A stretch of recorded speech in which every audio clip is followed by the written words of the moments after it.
Alrighty then, chaps. Season 3 of the Head of Youth Challenge.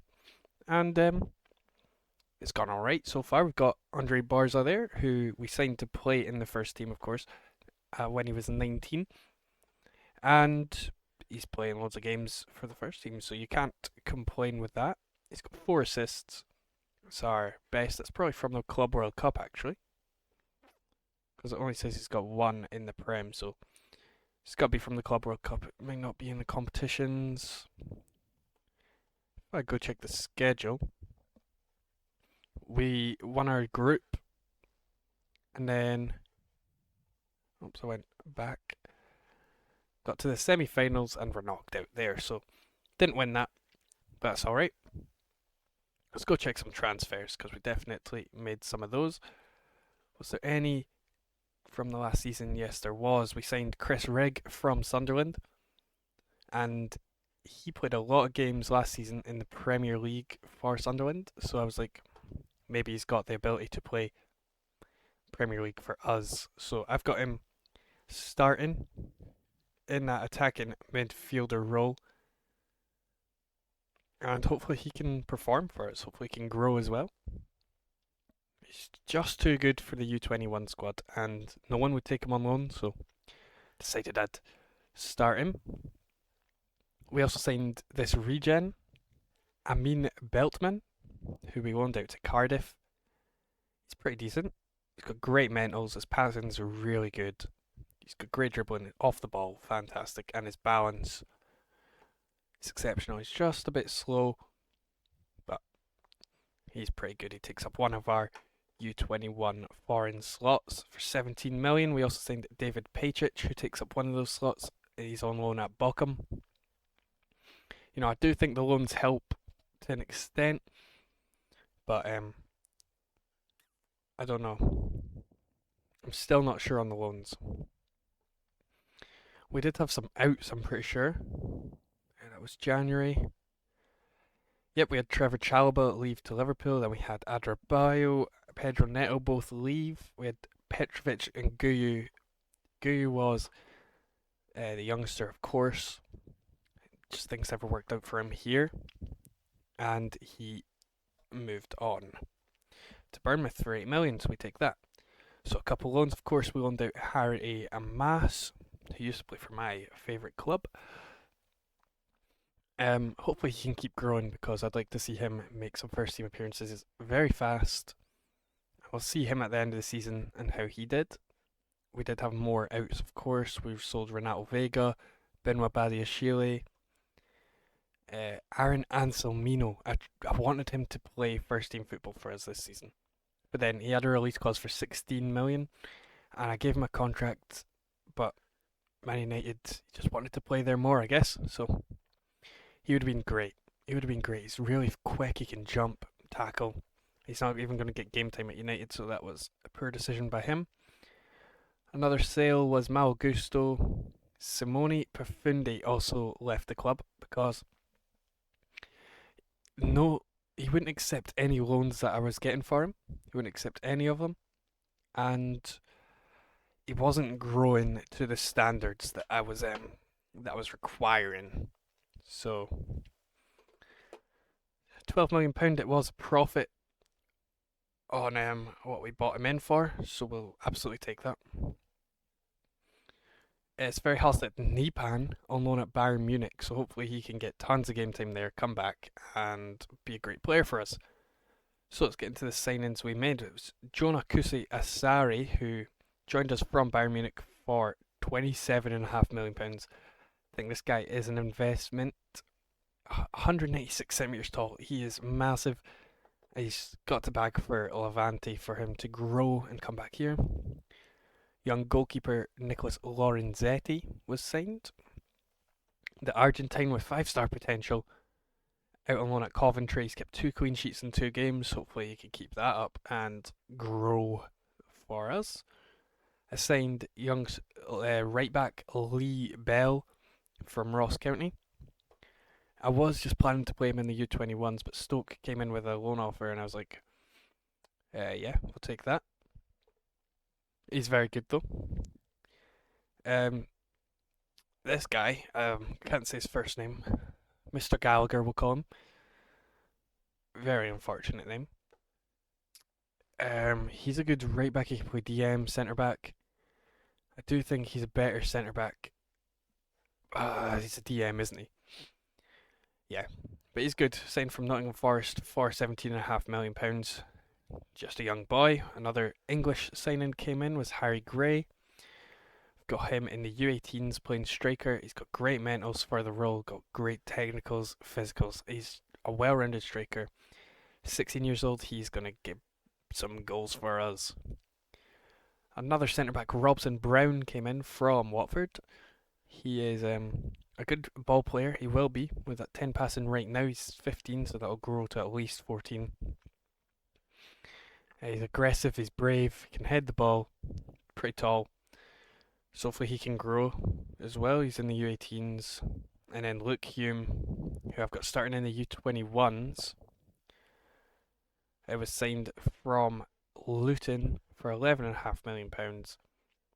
He's just got good stats for the role, and hopefully I can just help him grow. He is too young for a loan move, of course. If we go check the loans here, you could see there actually, I couldn't get Esteval a loan move. So he's playing U21 football. This is what we've got.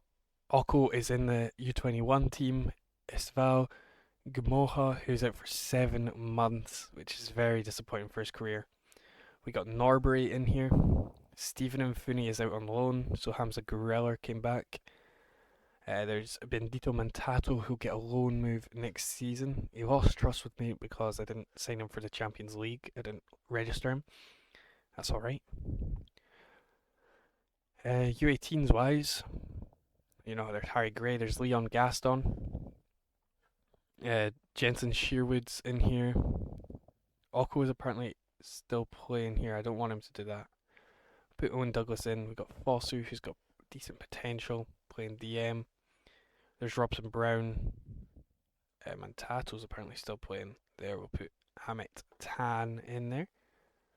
But yeah, I'll show you what's been going on with them actually. So fixture-wise, the U21s have not kept up their form from the last season. They're in 15th place, 1 win, 1 draw, 2 losses. Not the start you'd want. Really not. It's a really poor start. They have won their game against Charlton in the Bristol Street Motors trophy, but we're trying to win the U21 league. We're not trying to win that. Although it is a professional football trophy, I'd rather them win their league. There's Stephen Mfuni, really excited for his future. Hopefully he can break out at Colchester. Let's get to the U21s and see what they've been up to. Where they are top of the league. They've won 4 games. They've lost 1 to Arsenal 18s. Which I'd rather they didn't lose any games. Of course, they are in the UEFA Youth League, just like always. And they do have a cup.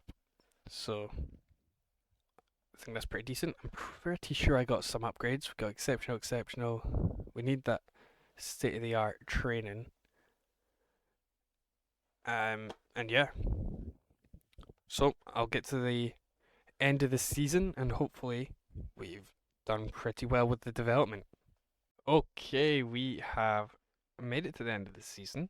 Another second place. We are a bit disappointed with that because it's such a poor Premier League season. We're 79 points wins the league.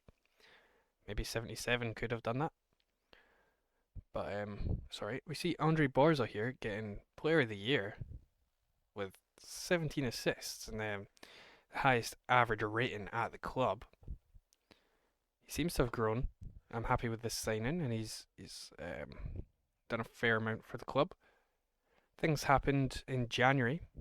You can see Esteval is now in the first team because Kendry Paez went out on loan, and Esteval still could not get a loan. So Esteval played the last half of the season in at that left wing role. Here's Rooney Bargy asking for a contract. We're just going to give him that. You can see this guy here, Andrea Amelio. I tried to get him out on loan,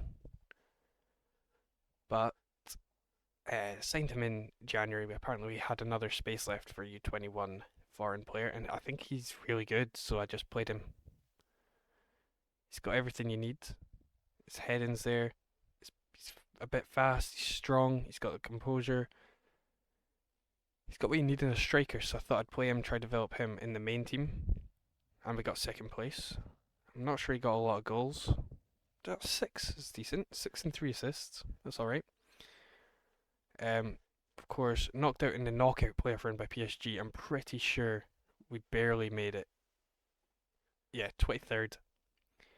Won 2 games. Lazio, Bayer, Celtic, PSV, and then we lost Monaco, Arsenal, Barcelona, Real Madrid. So that's a bit poor. Another runner-up in the Carabao Cup against Liverpool there, and knocked out in the 4th round by Leicester City in the FA Cup. So let's go check what else I did in the January transfer window. As Andrea Amelio was not the only signing, we signed Diego Marquez, a Colombian striker or attacking midfielder from Junior in Colombia, for just 2.3 million. And I thought he was exceptional. He's not your average striker where he can shoot. He's got low finishing, but his mentals are great for an attacking role. And his physicals are great as well. That 17 natural fitness is brilliant. I think he could be an absolutely key player for the club when he comes back next season. Anything else happen in January? Kendrick Pays went to Celtic on loan, where he played on most of the games and played fairly well. But again, I'm not sure how he's going to fit in next season. We've got too many attacking players. We got Stephen Mfuni here. He came back from loan at Colchester and then went out on loan to Huddersfield, so it was an improvement on his loan. He has grown a little bit, but I'd like to see him really get out there next season and start developing loads, because he's now 18. He's got a long way to go. Joshua Oko also went out on loan to Stevenage. Barely played. That's really sad to see, because that will have stunted his growth tremendously. And Yaya Idrissi went out to Dundee United, where he played quite a lot of games, to be fair. But that's all that was done. If we go look at Duncan Radmore here, he's pretty decent, him. Okay, that Duncan Radmore seems to have grown tremendously in the U18s. I was coming here to look at the loan players. We can see here Sverre Halstead Nipan has grown a lot. That's expected. Everybody knows this guy. He's not just some under the radar Wonderkid. How's John Kusi Asari done? He's scored 10 goals and he's grown really well. You know, we've got a lot of attacking options for this coming season, and you've got to think, how are we going to fit them all in? It's going to be a struggle. We've got to sell some of the big boys.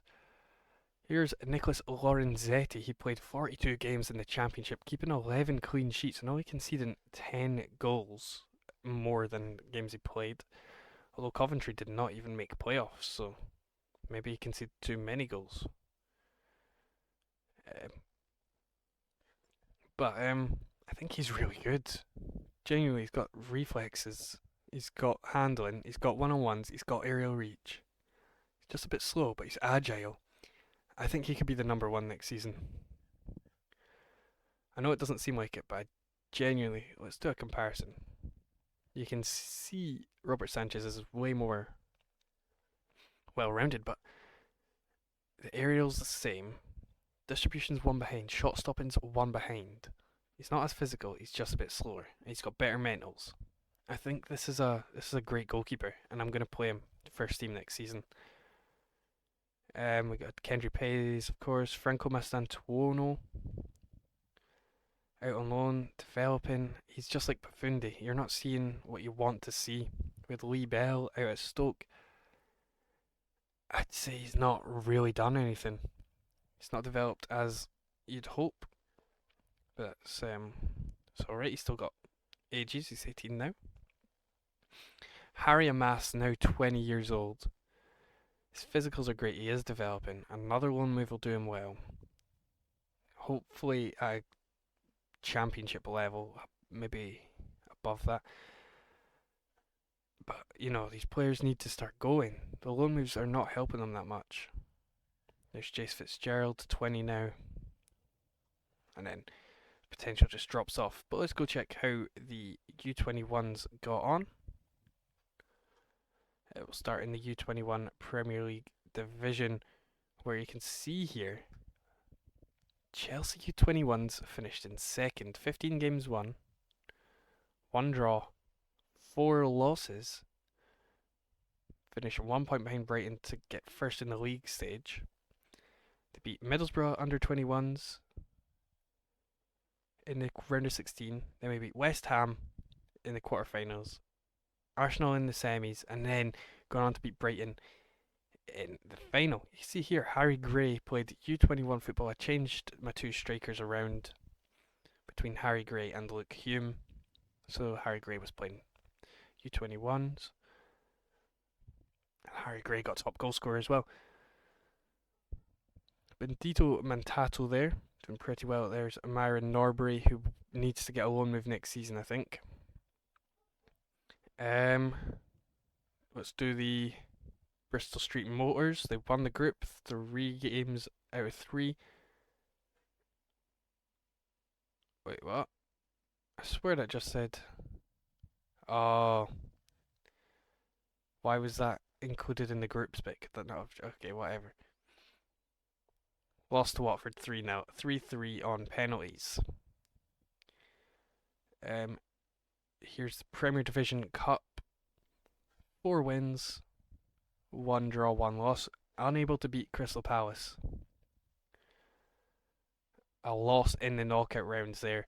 The first knockout round against Burnley, who don't have that good of a players scoring against us. I do think we had players on international duty here, because Douglas was not in this main team. He was not in the U21s, so I do think that was international duty messing with the team there. And in the U21 international, there's 3 wins and a loss in the groups. Quarterfinals, we came up against Everton under 21s, won that. Semi-finals was a game against Man United under 21s, where a win came at 2-1. And then your Chelsea under 21s are the champions of Europe. You can see Leon Gaston in this U21 team. Hopefully he can get a loan move next season, because he's very good. Ngoma getting 3 assists in that final. He is looking good after his very long injury. But everybody played well. Who plays for that Portal team? No one. No one will recognise it off name-wise. Duncan Radmore getting game time there, or Dujan Radmore, sorry.